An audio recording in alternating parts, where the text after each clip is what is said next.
BC United, formerly known as the BC Liberals, dropping out of the provincial election campaign. Some of its candidates will run under the Conservative banner instead. A news conference is expected this hour, any minute now, in fact.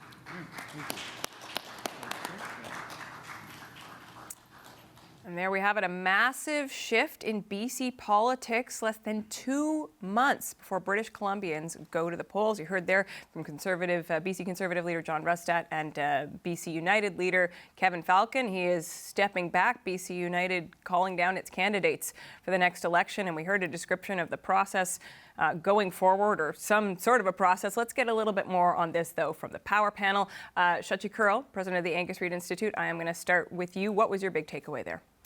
I'm going to turn that one takeaway into 3 takeaways because I can do that. Let's talk about the personal, the political, and the practical. The personal, I have watched Kevin Falcon. I've covered Kevin Falcon for the better part of 20 years.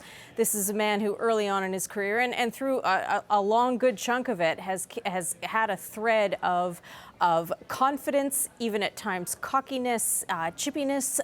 This was a man today who looked like he was on the brink of tears. I have not seen his body language look like that before. I have not seen his face look like that before. So as much as he's talking about being at peace, everything about what his body and his face was telling you was just how tough this has been for him to swallow, both personally and professionally. And yes, there are going to be caucus members today and in the days to come who will feel mightily betrayed by this decision. Let's talk about now the political. Jordan touched on this a little bit, but really, the NDP has to be very, very chastened, maybe running a little bit scared at this stage. A year ago, they were double the vote intent count with the BC Liberals, then BC United and BC Conservative splitting the rest of that vote. The political math has changed entirely, and you heard in that press conference some of the lines that are going to be carried absolutely into the campaign, into a debate, into any political communication. The sense that British Columbians cannot get ahead, the sense that young British Columbians do not see a future in this province, and all of that, by the way, is backstopped by polling that we've done, that other pollsters have done, that show that housing affordability, the cost of living, access to primary health care, and crime and public safety, the big issues. And, talking about the practical, we saw a couple of NDP, longtime seasoned cabinet ministers drop out just in the last couple of weeks, announce their retirements. Harry Bains, Bruce Ralston, both notably longtime lions of the party, going back again about 20 years, who both represent ridings in Surrey. This whole thing is going to be decided in the suburbs around Metro Vancouver, in the Surreys. Get used to hearing about that a lot, and that is where the BC Conservatives now, without the distraction or the worry of the vote split. I mean, some people are still going to vote in a protest way, maybe. But in any event, they feel like they are going to be able to compete at a much stronger level in those all or nothing ridings. So I'll leave it there. Okay, thanks, Shachi. I want to get a quick take from everyone else. Fred, I'll start with you. Look, I agree. Kevin Falcon has been a player in politics for a very long time. He had come out of retirement, rumored for some time to come out of retirement, either at the provincial or federal level, won a very hotly contested leadership race.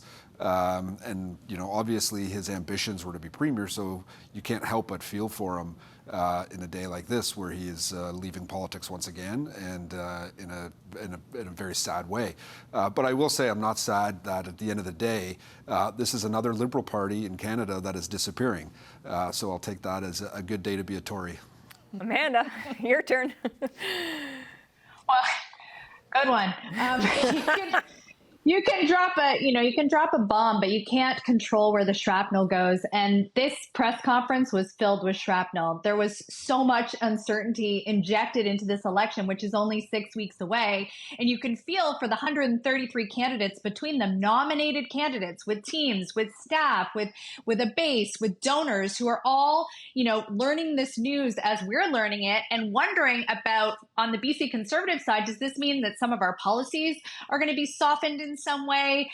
Does this mean that some of our candidates are going to be replaced with BC United candidates? On the BC United front, you can imagine it's like ideologically, we're still not entirely aligned. We may have a common view of defeating David Eby, but that doesn't mean that we're the same party. In fact, that we spent all of these months trying to convince British Columbians why you shouldn't vote for one of the other parties. So you really saw that pain, which we're all talking about for sure through Kevin Falcon. But I think that having so few details available today about the process that's going forward, who's going to be running, what do these policies look like, is going to be a challenge, because that opens up a big vacuum for all kinds of speculation of what that could look like until they deliver, the facts and the news around that.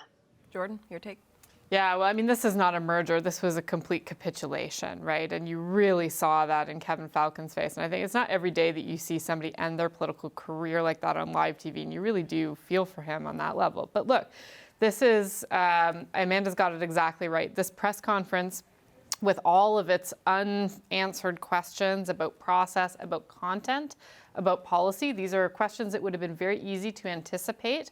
And the fact that there wasn't really any strong responses forthcoming from either Falcon or Rustad about that is going to leave a lot of ammunition for the BC NDP to go after them. The BC United is also leaving a rich treasure trove of comments and quotes and research about all of the extreme views held by BC Conservative candidates. And nothing tells British Columbians you're ready to govern, then don't worry, we're going to revet all of our people, in the next 4 weeks. So there's a lot there for the BC NDP to take and run, and that's what they need to do. Okay, a massive thank you. We appreciate every power panel, but today, guys, appreciate you a little extra. Thank you so much for your insights today.